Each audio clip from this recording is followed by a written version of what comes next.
Hi, welcome back. Can you believe that we are about a quarter of the way through the semester already? It is whizzing past. I don't know about for you, but it seems to be going past really fast for me. But this is week 4, and we will be branching into a slightly different era in literature, moving less from colonial times and more into times of deep religion and science, and then also talking about Jonathan Edwards, one of the premier authors during this time. So let's start by talking about literature ranging from about 1700 until 1820 in general context.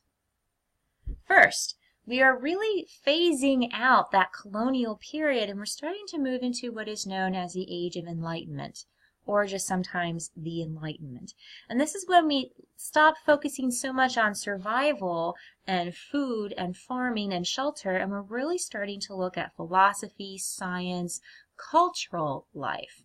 How do we develop as a culture and as a more sophisticated culture? So it's not so much guns and gunpowder anymore. Now it's, what is the meaning of life? How does science solve this problem or that? Because of this, reason is really the primary source for authority. It is, yes, God and the Bible as well. That never really leaves throughout the entirety of American literature. But it is more focused on reason than some of these other areas that we're used to with the Puritans and the colonial era. Now, this Enlightenment period is happening not just in the American colonies. It's happening over in Europe. You can see here France, Germany, Spain. It's happening simultaneously. It just happens to culminate in the American colonies during the Revolution. We see this need for a distinct American culture really for the first time during the Enlightenment. And if you recall on that opening slide, it spans from about 1700 to 1820. And definitely within that time frame is when we have our American Revolution and become our own culture, our own country, our own identity. So it's really all over the world. But it culminates here and leads to us being the United States of America. It leads also to that Declaration, the Constitution, the Bill of Rights.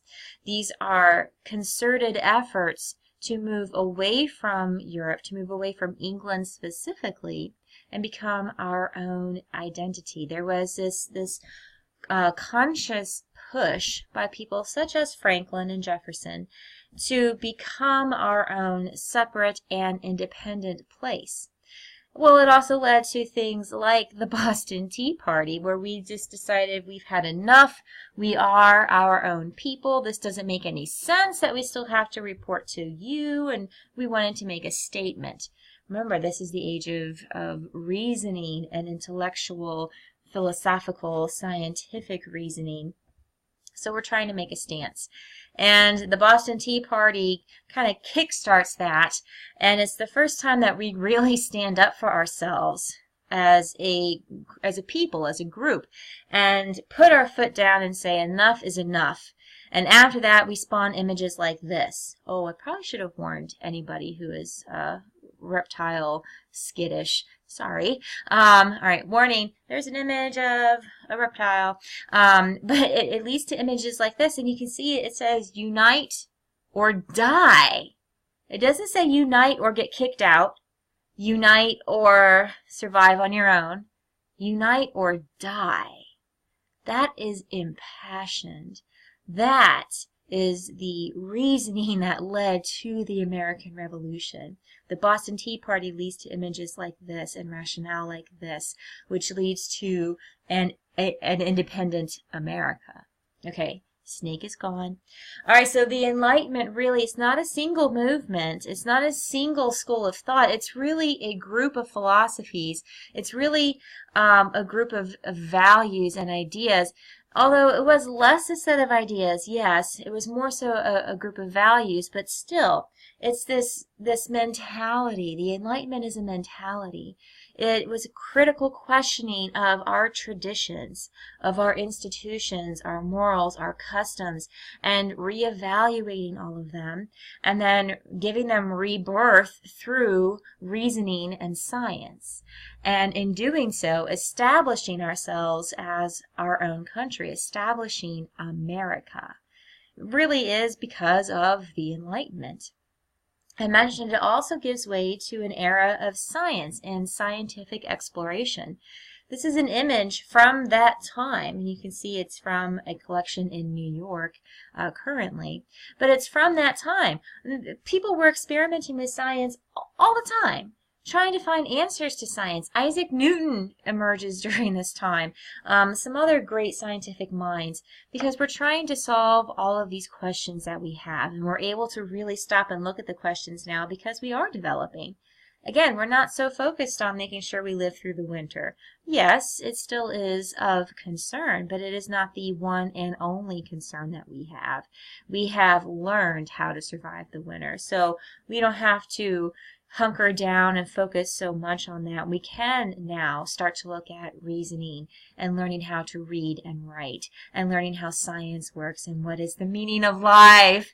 It all stems from that Enlightenment era. Well, this gives kick after a while to the Great Awakening. Remember I mentioned that pendulum swinging back and forth? Well, in the colonial period, the pendulum was stuck in politics and God and survival. It swings to politics, yes, but more reasoning and science. Well, the problem is that there is more focus on science than there is on religion, so it swings back some, this pendulum, and it causes a religious revival in America, known as the Great Awakening. Really what's happening is people are realizing that we have put so much focus on rationale and science and philosophy that we've kind of put religion on a back burner. So this is a concerted effort to awaken religion in the Americas, specifically United States of America. It comes in 4 waves. During these waves, you will see that there is a widespread effort by evangelical Protestant ministers to awaken their congregations to, quote unquote, the severity of their ways, having turned their backs on religion in favor of science. You'll also see a sharp increase in the interest of religion again, part of these Protestant ministers going out and spreading the fire and brimstone kind of sermons. There is a sharp interest in religion again. There's also this profound sense of conviction and redemption. In other words, there's a big call of a big congregation who returns to their parish and is contrite because they are recognizing that they have turned their backs on religion. And because of this, you'll see a jump in church membership as well. Lots of new denominations are formed from this. Way back, there were only so many churches, so many Christian denominations, and then things like the Great Awakening helped spawn so many more. And then we'll go through a couple awakenings, but the Great Awakening, you have the majority of these denominations being born then. Of course, even still today, you have denominations emerging, but it's really credited to the Great Awakening and this attention to religion. The first Great Awakening occurs between 1725 and 1750, so it only lasts about 25 years. Now, at the time, we're used to, and this is the end of the colonial period, so we're used to pastors who would stand up in the pulpit and they would read their sermons. Typically, they would be very dense. They would have a lot of difficult lingo. They would have things that the congregation wouldn't understand, and even the explanations given were not necessarily clarifying things. They were open for some interpretation. Well, this was the colonial period. Great Awakening comes around and things change. You have people like Jonathan Edwards and George Whitefield. Edwards should be ringing a bell. We had reading from him. But you have these men who were not just reading their sermons, they are delivering speeches. Their sermons are more like speeches, and they're not sitting there reading something. They are calling out to the audience through their words. They are looking for that emotional response from their audience. They want their congregation to leave the church wailing and commenting aloud, "Oh, I have sinned, I have erred, I have to correct my life, I have to fix my ways," and then go out and fix their ways. This is their purpose. They were quite successful at it, the fire and brimstone speeches. And the two who were the most successful were George Whitefield and Jonathan Edwards. So, who is this guy first? Let's look at him as an individual, and then we can look at his sermons. He is the stereotype of the searing preacher during the Great Awakening. So when we have these images in our heads of the fire and brimstone speeches, we might not know it, but we're thinking of Jonathan Edwards. He is that stereotype. He's born here in Connecticut in 1703. At age 13, he decides to go to college, and not any college. He goes to Yale. Now, before you scoff and feel like an underachiever, I must clarify, at that time, it was common to go to college at age 13, 14, 15 even. If you waited until age 18 to go to college, people would kind of look at you funny, thinking there might be something wrong upstairs, because it was common to go at a very early age. So going to Yale at 13, today, yes, that is a huge accomplishment. At the time, he was fairly typical. But he goes to Yale. He does become a pastor, and he calls his revivals awakenings, playing with the Great Awakening. His sermons were meant to awaken his congregation to the true lives that they were leading, so that they could be contrite, they could repent, and prepare themselves spiritually to go back into God's grace, because according to Edwards, their attention to science and reason and philosophy has turned their backs on God and God's grace, and in order to get into heaven, they have to make amends. So this was his goal. And he was quite successful. He was the colony's greatest theologian. In fact, today he's known as the first modern American.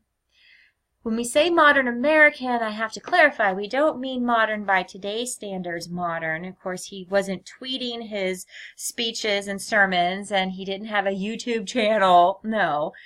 But for the time period, he was quite modern in his approach and in his ideals. So he's known as the first modern American, modern for that time. Let's look at a divine and supernatural light.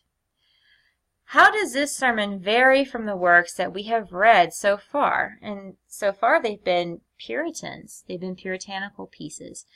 How is this different? This is one of your points to consider this week.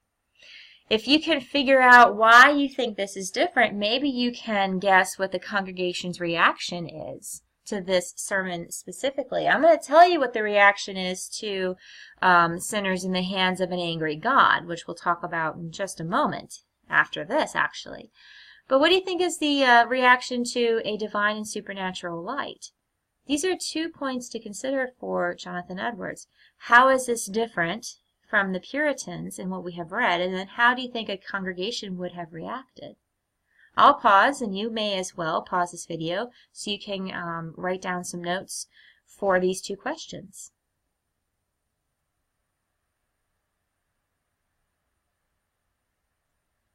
Let's look at the next sermon, Sinners in the Hands of an Angry God. This sermon is dated from 1741, which is right in the height of that Great Awakening.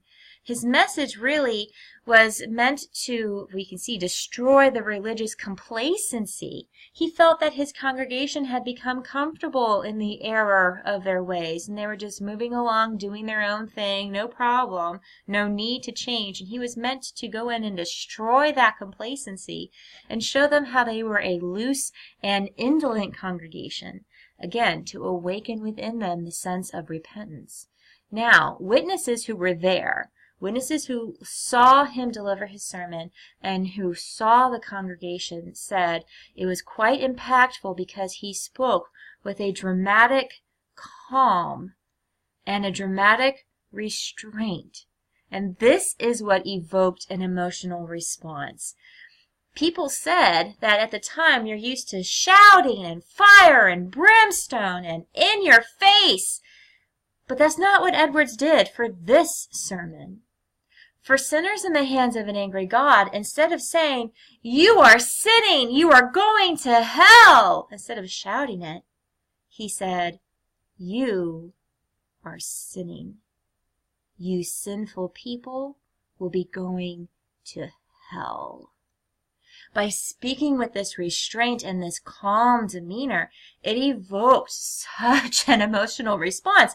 It was almost like when your parents would reprimand you and they would be so calm about it, and so and so, "You've really disappointed me. It disappoints me that you have lied to me. I know that you were lying. Why did you lie to me?" When your parents would do that, it would strike so much harder for some children. Well, the same kind of thing here. And witnesses said that there were people in the pews who were actually tearing their garments out of extreme grief. There were people who were writhing in the pews, writhing in the aisles. They were physically moving almost uncontrollably from their anguish and their grief. It was quite the reaction. But that's what Jonathan Edwards wanted.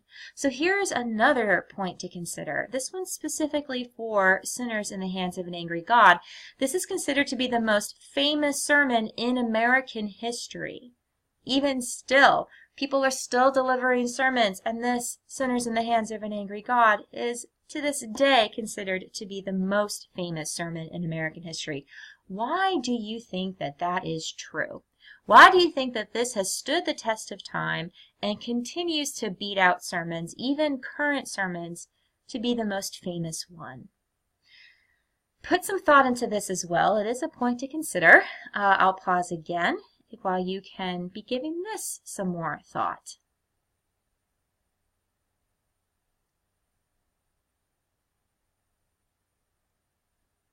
All right. Fire, brimstone, awakening, revival, Jonathan Edwards. Let's capitalize on all of this for this week. So your homework, you do have your discussion board post. Don't forget that your post is due by end of day Thursday, and then any responses by end of day Sunday for this week. Your points to consider, you have those 3 questions for Jonathan Edwards, 2 for A Divine and Supernatural Light, and then the 1 for Sinners in the Hands of an Angry God. Don't forget to keep working on your biography. Whichever author you chose, whichever one you selected, you want to be working on that biography. That paper, part 1, is coming up in not too long, so be researching and drafting that. And then also you will see in this week we have a progress report. If you click on that, there will be a question, and it basically says, we are, a quarter of the way through the semester. At this point, based on the work that you have done, what grade do you think you have earned so far, and why? So you'll open that, type in the number grade you think you deserve based on what you have done, or maybe what you have not done, and then tell me why you think you deserve that grade. Put some thought into it. Be honest with yourself so that you can be honest with me. I will be responding to all of those after they are submitted, and I collect them all next week, so be looking for that as well. If you have questions on any of your homework, or if you have questions or perhaps a comment or a thought about the revival or Jonathan Edwards, don't hesitate to reach out to me.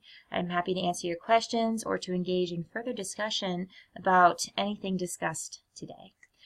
Good luck on the homework. Good luck on working on your paper, and I will see you guys next week.